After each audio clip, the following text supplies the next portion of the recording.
In the NFL, we celebrate the wins, the runs, the comebacks. Although behind every touchdown, every roaring crowd, every Super Bowl confetti shower, lies another side of reality as well. Heartbreak. We're not just referring to the fumbles or missed kicks. I'm talking about real pain. Careers destroyed by injury, players lost too soon, teams betrayed, and dreams shattered. These are the moments that froze stadiums in silence, that had grown men sobbing in living rooms, and that reminded everyone watching this game is beautiful, but it can also be brutal. Sometimes it's not about losing the game, sometimes it's about losing everything else. These are the most heartbreaking NFL moments ever, not just on the field, but in the hearts of players, fans, and families. Let's dive in. Damar Hamlin's collapse. It wasn't a hit, it wasn't a penalty, it was a moment that brought football to a halt. Damar Hamlin made a routine tackle, then collapsed. Cardiac arrest. His teammates cried. The crowd went silent. The NFL stopped. That Monday Night Football game was canceled, unprecedented. The football world collectively held its breath for days. Hamlin's recovery was miraculous, but that night, it felt like we might have lost a player on the field. It reminded us all these are human beings, not just fantasy picks. The game stopped, but the trauma didn't. And sadly, this wasn't the first time an NFL player's life was cut far too short. Sean Taylor's death. Sean Taylor was just 24, a rising star, feared on the field, loved off it. Then one night in November, he was shot during a home invasion. A week later, he was gone. His death stunned the league. Teammates sobbed through tributes. Washington left his spot empty the following game. He was the heart of that defense, a Pro Bowl talent just hitting his prime.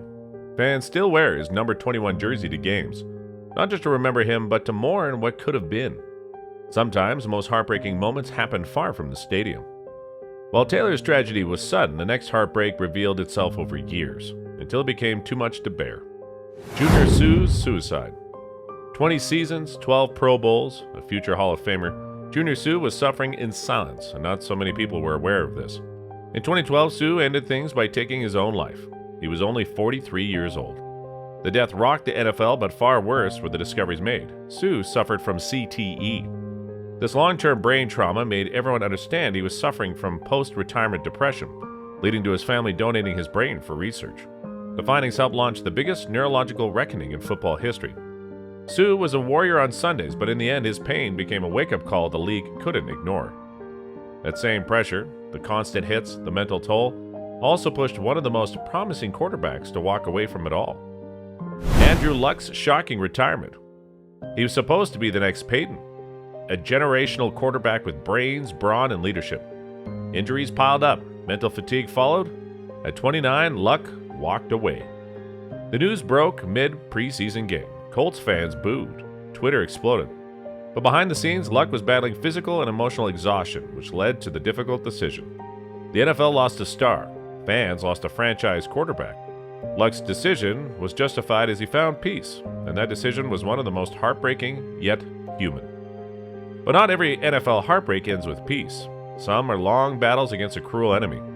Steve Gleason's ALS battle. Diagnosed with amyotrophic lateral sclerosis. It's a disease in the motor neurons, and this disease is almost always fatal. Blocked punts don't usually become statues, but Steve Gleason's did. In 2006, a year after Hurricane Katrina, an emotional comeback started from a Gleason block of a Falcons punt, a block that still initiated a city's healing. 5 years later, he was diagnosed with amyotrophic lateral sclerosis, a terminal illness. Slowly, his ability to walk, talk, and breathe on his own was lost. Gleason never gave up. Gleason became an icon of courage. Gleason watched his body betray him, knowing what he once was. That's heartbreak on a level football can barely process. And when courage turns to sacrifice, you get a story like this next one, a man who gave up the game for something bigger. The death of Pat Tillman. Pat Tillman gave up millions. He left the NFL after 9/11 to join the U.S. Army. In 2004, he was killed in Afghanistan. Friendly fire. The initial reports were false. The truth came later, buried in controversy. The manner of his passing rocked the NFL world. Nobody saw Tillman as just a football player. He was a hero, a philosopher, A man who walked away from fame for something bigger, that made losing him in such a senseless, painful way one of the NFL's deepest wounds. But not every tragedy stems from noble sacrifice. Some unfold in the shadows until it's too late. Aaron Hernandez, the fall of a star. In 2011, Aaron Hernandez was catching touchdown passes from Tom Brady. By 2013, he was arrested for murder. Hernandez's fall was stunning, dark, and tragic. A man with immense talent became a symbol of wasted potential and unspeakable choices. He was convicted, then found dead in his cell in 2017, a suicide. Posthumous brain scans revealed advanced CTE. It was a saga of fame, violence, mental health, and destruction. Nobody came out clean, not even the league. But there are also moments where tragedy and triumph overlap, like a performance born from personal loss. Brett Favre after Katrina, Monday Night Tribute. Hurricane Katrina ravaged Mississippi. Brett Favre lost everything. Just days later, he played a Monday Night Football game. Favre threw for 3 touchdowns in the first half.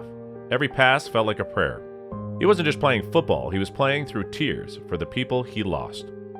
You didn't have to be a Packers fan to feel it. You just had to be human. And sometimes the players who shine brightest are also hiding the deepest pain. The death of Vincent Jackson. Vincent Jackson was a beloved figure, 3-time Pro Bowler. On the field, a pillar of charity and service. Life was going good until 2021. Vincent was found dead in a hotel room. Autopsy revealed chronic alcoholism. Later, chronic traumatic encephalopathy. It hit hard. Vincent exhumed passion. He looked perfectly poised for even more greatness, yet he was found unraveling. His tragedy wasn't pronounced. It was quiet. But not every heartbreak ends in death. Some happen live, in real time, with the world watching helplessly. Tue Tagovailoa's concussions. Week after week, we watched Teo stumble, hit his head, and return to play. Then on national TV, he was slammed to the ground, his fingers seized in a fencing response, a clear neurological event. Fans were horrified. Doctors were outraged. The NFL was exposed. Tue would eventually return, but the images of his body locked up on that turf won't be forgotten. Sometimes it's not the injury, it's watching the league fail to protect its own. It's moments like that remind us football isn't always fun. And in 2020, we saw how empty the game can feel without the heartbeat of the sport. The 2020 season without fans. COVID-19 stopped the world. When the NFL returned in 2020, it wasn't the same. Empty stadiums, artificial crowd noise, players waving to cardboard cutouts. For fans, the soul of football, the togetherness, was missing. No tailgates, no high fives, no traditions. For many families, it was the first season watching games without loved ones who passed away during the pandemic. The NFL was still on TV, but for millions, it didn't feel like football. Behind the masks and protocols, even the legends were fighting battles of their own. Tom Brady's parents' COVID battle. Behind Tom Brady's 7th Super Bowl win was something few knew at the time. His parents nearly died from COVID-19. His father was hospitalized for 3 weeks.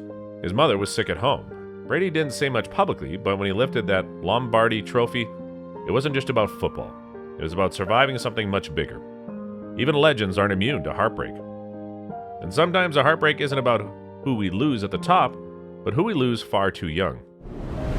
Marius Thomas' sudden death.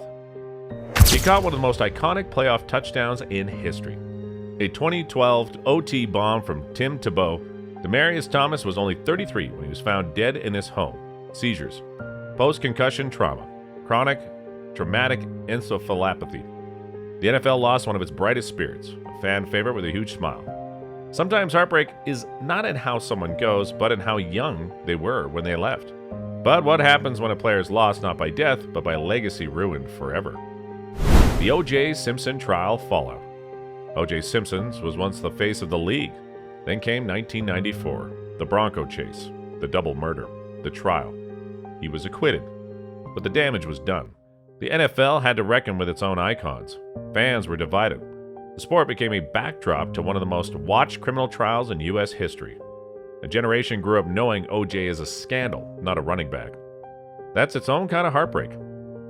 Not all heartbreaks involve crime, illness, or loss of life. Some come from watching greatness fade because no one cared enough to protect it. Calvin Johnson's early retirement. Megatron was unstoppable, but even he couldn't escape Detroit's dysfunction. At 30, in his prime, Calvin Johnson walked away, tired of losing, battered by injuries, disillusioned with ownership. Fans begged him to return. The league lost a generational talent, and years later, the Lions still asked for part of his signing bonus back. Heartbreaking wasn't just that he left. It was how his own team treated him when he did. These weren't just plays, these were people. Their stories, their pain. Remind us that the NFL is more than a game. For every run, there are broken hearts. For every parade, there are funerals. And behind every face mask, there's a life we may never fully understand. Which moment hit you the hardest? Let us know in the comments, and if this video moved you, give it a like and subscribe.